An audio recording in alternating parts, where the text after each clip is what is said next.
قد مات داعية الهدى بانعمة،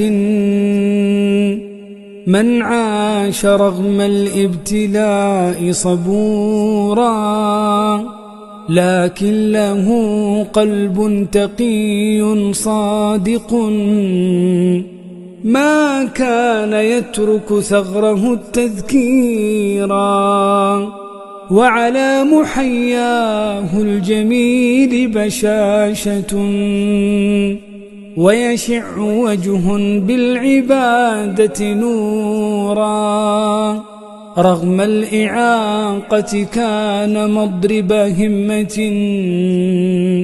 تركت على طول المدى تأثيرا.